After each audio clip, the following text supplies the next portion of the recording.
다시 한번 우리 주의를 보시고 인사하실까요? 새해 복 많이 누리십시오. 이렇게 인사하면 좋겠습니다. 새해 복 많이 누리십시오.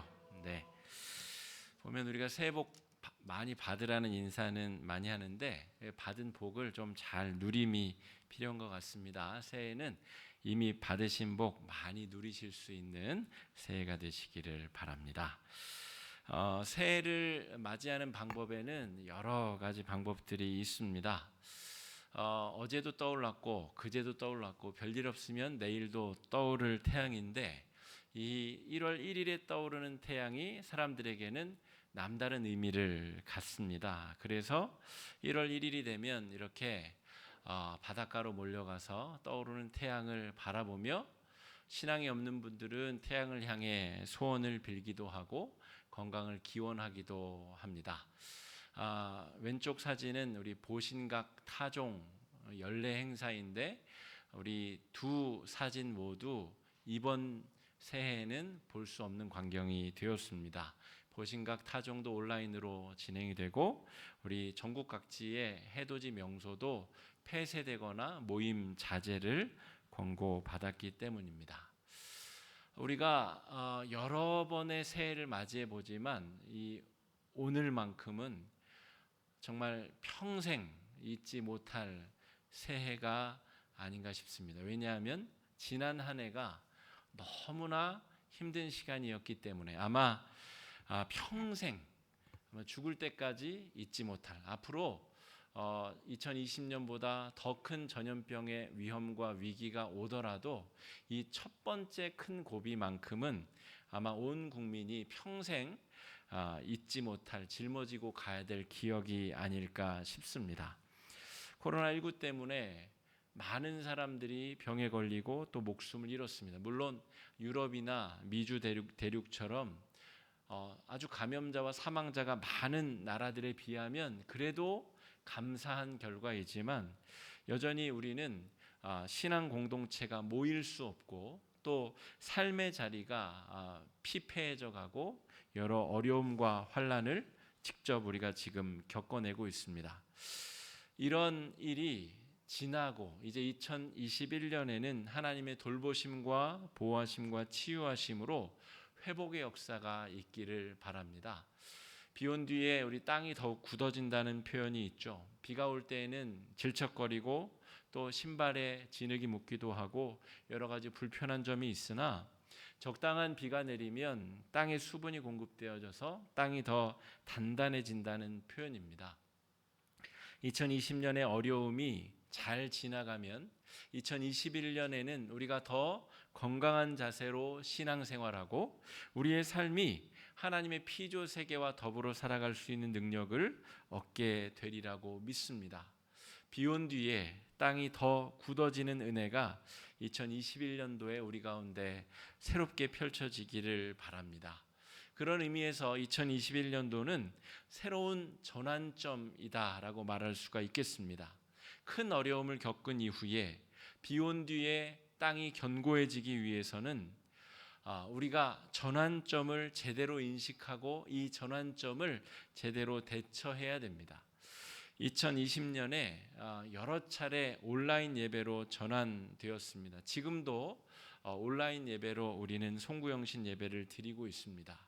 이 시간들이 지나서 우리의 신앙이 무너지고 붕괴되는 것이 아니라 이 어려운 시간을 지나서 더욱더 신앙이 새로워지고 견고해지고 우리가 성도들을 매주 볼 수 있다는 것이 얼마나 감사한 일인가. 예배당에 와서 하나님을 예배할 수 있는 일이 얼마나 고귀한 일인가. 우리가 교회에 그동안 모여서 예배드리고 또 우리가 어질러 놓은 것 치우는 것 얼마나 번거롭게 여기고 귀찮게 여겼습니까? 그런데 우리가 모여서 하나님을 예배할 수 있다는 것이 얼마나 큰 축복인지 다시 한번 새롭게 할 수 있는 기회. 찬양대가 찬양 연습을 하고 하나님 앞에 찬양을 드릴 수 있다는 것이 얼마나 특권인가라는 것을 다시 한번 귀하게 새겨볼 수 있는 전환점이 되기를 간절히 바랍니다. 오늘 말씀은 야곱이라고 하는 사람이 베델로 올라가는 이야기입니다. 야곱은 형 에서에게서 장자권을 훔쳐내어서 도망자의 길에 올랐습니다. 그리고 오랜 시간 도망자의 삶을 살았고 하나님의 인도하심에 따라서 약속의 땅 가나안에 이제 발을 디뎠습니다. 그리고 여차저차하여 이 약속의 땅 베델로 다시 올라가는 길에 있습니다. 2020년 험한 질곡의 시기를 지낸 우리 성도들, 2021년도에 전환점을 잘 맞아서 우리도 야곱처럼 베델로 올라가기를 바랍니다. 우리 창세기 35장 1절 말씀인데요. 자막을 보시거나 성경책을 보시고 한번 같이 읽어보겠습니다. 시작. 하나님이 야곱에게 이르시되 일어나 베델로 올라가서 거기 거주하며 내가 내 형 에서의 낯을 피하여 도망하던 때에 내게 나타났던 하나님께서 거기서 제단을 쌓으라 하신지라.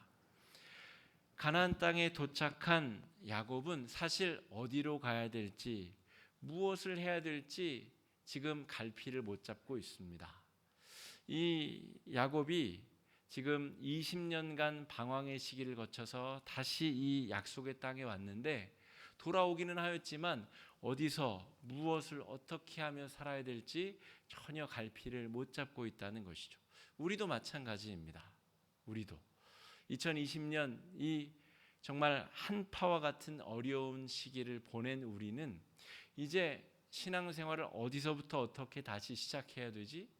코로나19 이 문제가 3월에 끝날지 6월에 끝날지 아니면 독감처럼 매년 우리를 괴롭게 할지 아무도 예측할 수 없는 상황에서 우리는 언제 다시 예배드릴 수 있고 언제 우리의 신앙의 자리로 돌아갈 수 있지? 마치 야곱이 지금 갈등 상황에 있는 것처럼 그런 상황에 있다는 것이죠. 그때 하나님께서 야곱아, 네가 지금 가야 될 곳은 바로 베델이다. 네가 20년 전에 형 에서를 피해서 도망갔을 때 내가 너를 만났던 그곳, 네가 이곳으로 돌아올 때까지 내가 너를 지키고 돌보겠다는 약속을 받았었던 그곳 베델로 올라가서 거기서 제단을 쌓는 것이 네가 첫 번째로 해야 될 일이다 라고 말씀해주고 계십니다. 야곱의 20년은 도망자의 시간이었습니다. 형은 하찮게 여겼었던 장자의 권한, 장자의 축복, 이 장자의 축복이 야곱에게는 굉장히 특별하게 여겨졌습니다. 아버지에게 들은 이야기에 의하면 장자의 축복을 받은 자가 이 일대에 수많은 민족의 아비가 될 것이라고 하였는데 형 에서는 관심도 없었던 그 장자의 축복을 야곱은 탐하였습니다.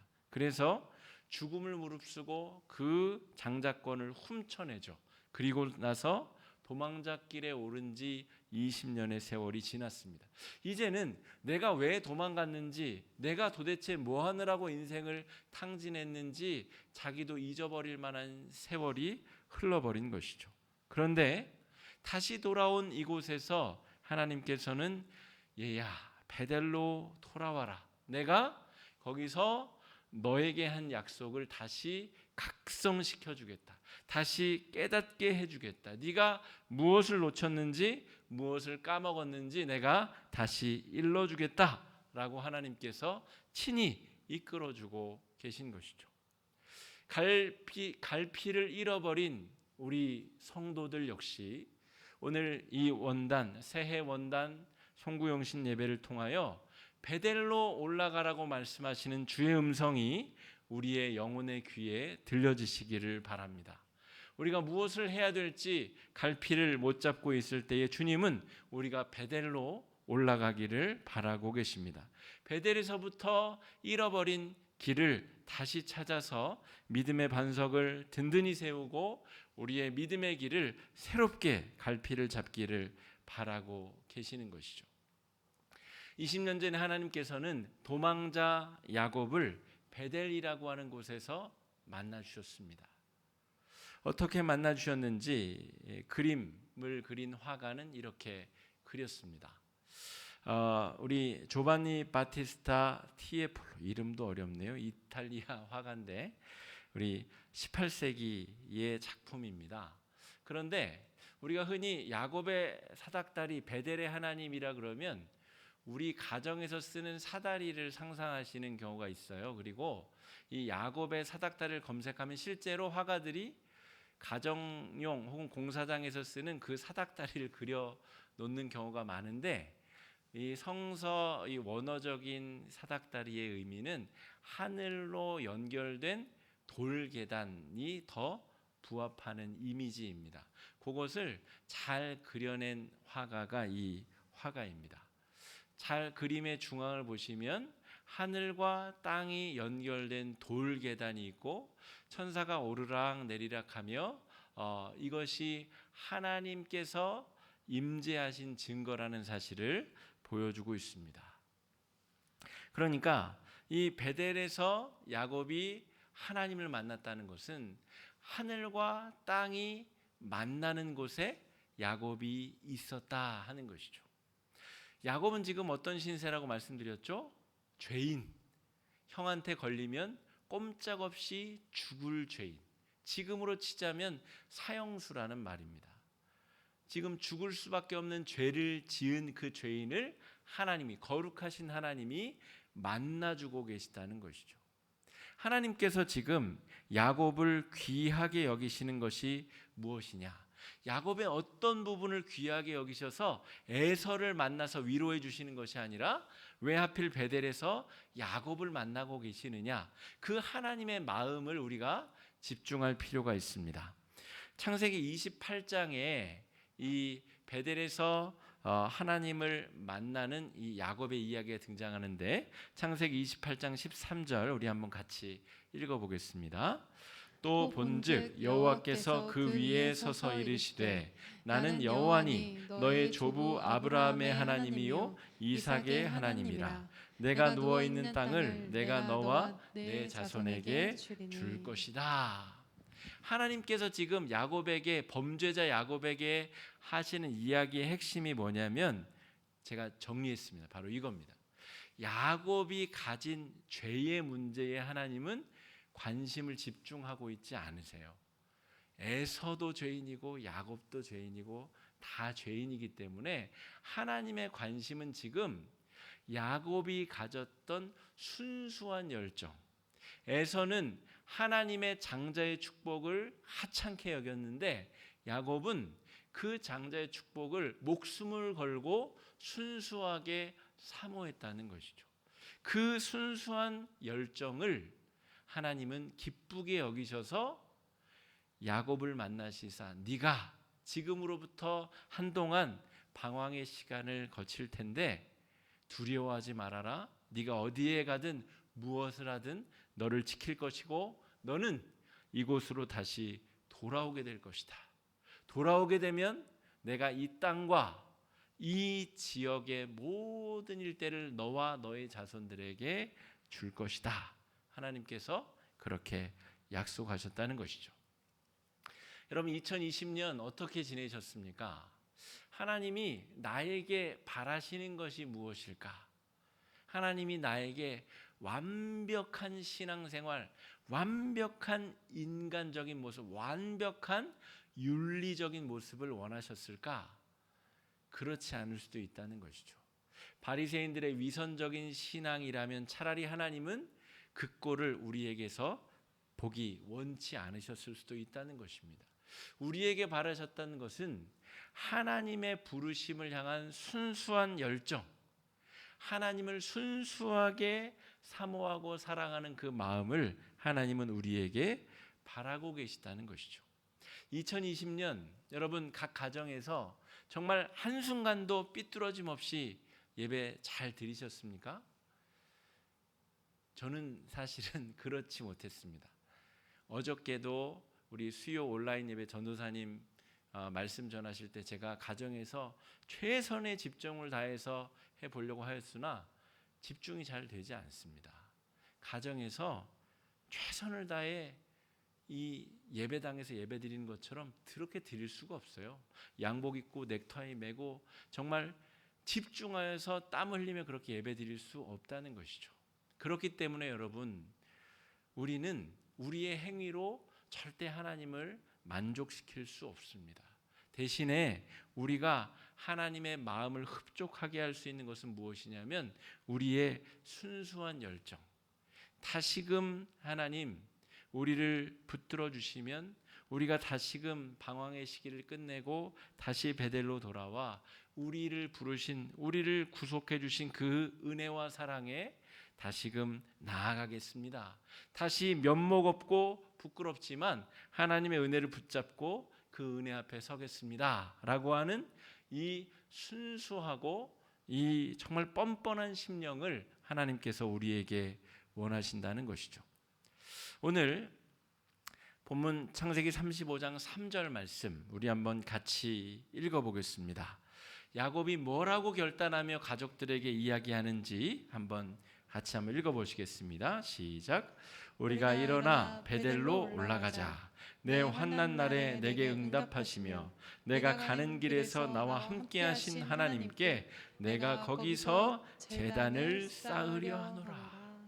야곱이 드디어 뭘 해야 될지를 발견한 거예요. 하나님이 베델로 올라가라 하셔서 깨달은 것이죠. 20년 전에 하나님이 나에게 해주셨던 그 약속, 베델로 가야 되겠다. 거기서 제단을 쌓아야 되겠다라고 가족들에게 이야기했다는 것이죠. 하나님의 약속이 있었던 그 자리, 하나님의 약속을 다시 갱신하기 위하여 야곱과 가족들이 베델로 올라가고 있습니다. 그러면서 야곱이 가족들에게 내린 명령을 한번 살펴보겠습니다. 2절 말씀인데요. 한번 같이 읽어보겠습니다. 시작.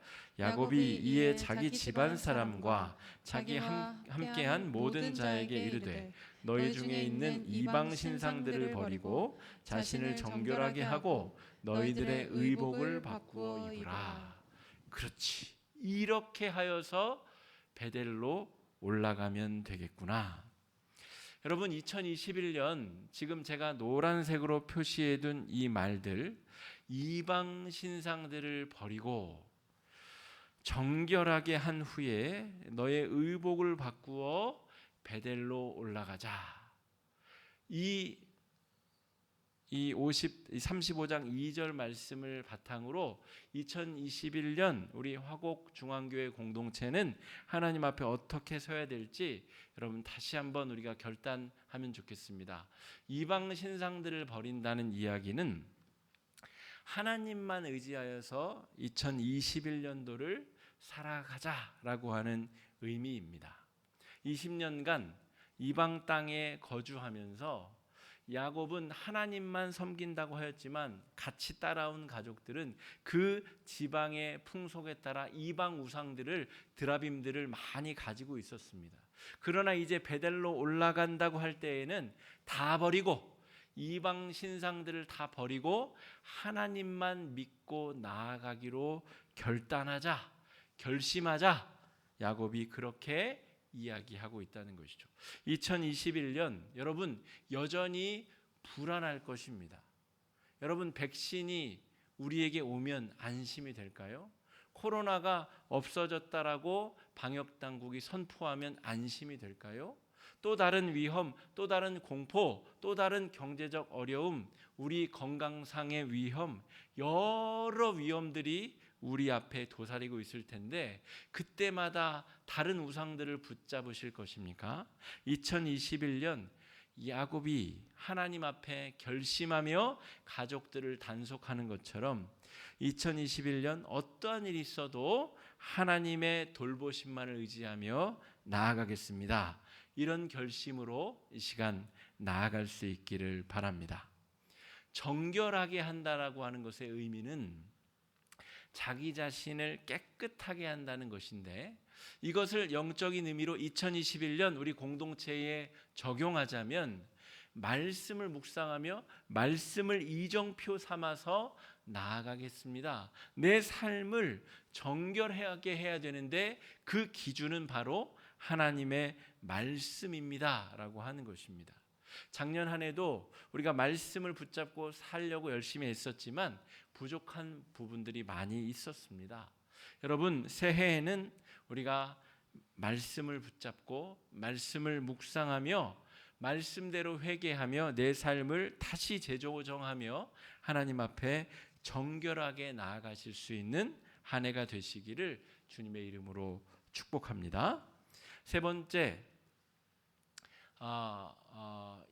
번째는 의복을 바꾸어인데 오타입니다. 제가 노란 글씨가 의복을 바꾸어 입고로 이해하시고, 의복을 바꾸어 입는다는 것은 다시금 이제 하나님의 백성으로 살아간다는 것을 의미하는데, 하나님 앞에 제사를 드리기 위하여 지금 의복을 바꾸는 것이거든요. 그러니까 하나님께 예배를 드리는 예배 중심으로 내 삶이 재편돼야 됩니다. 그러니까 기독교인의 삶은 주일을 중심으로, 예배를 중심으로 한 주가 새롭게 재편되어야 됩니다. 월요일 중심이 아니라, 나에게 향락을 주는 금요일 밤이 아니라, 토요일 내가 캠핑 다니고 내 취미 생활을 누리는 토요일 중심이 아니라, 우리의 신앙생활은 하나님 앞에 지금 제사를 드리기 위하여 옷을 바꿔 입듯이 주일을 중심으로, 예배를 중심으로 우리의 삶이 새롭게 편성되고 재편되어야 된다는 것이죠. 아무리 먹고 사는 게 힘들어도 주일에 예배 드리는 것을 중심으로 우리의 삶이 재편되어야 되고, 우리 인간관계가 다 무너지든 말든 우리의 삶은 주일을 중심으로, 예배를 중심으로 거기에서부터 재편되어야 됨을 의미합니다. 베델로 돌아가자라고 하는 것은 이 세 가지의 변화가 우리 안에서부터 일어나야 된다는 사실을 의미합니다. 이방 신상들을 버리고 하나님만 의지하여 나아가는 신앙, 정결하게 함을 통하여 우리의 말씀 묵상으로, 말씀을 중심으로 내 삶이 새로워지고 깨끗해지는 것, 또 우리의 의복을 바꿔 입듯이 주일과 예배를 중심으로 우리의 삶이 하나님 앞에 바로 세워지도록 하는 것, 이것이 2021년 우리가 중점적으로 지향해야 될 바가 아닌가 싶습니다. 베델로 올라가자는 주제를 선포하고 우리 공동체가 하나님 앞에 올 한 해 나아가고자 합니다. 각자의 처한 상황과 각자의 상황이 다 다르지만 우리가 가야 될 목표점은 베델입니다. 하나님 앞에 우리의 영과 마음을 새롭게 하고 은혜를 새롭게 하는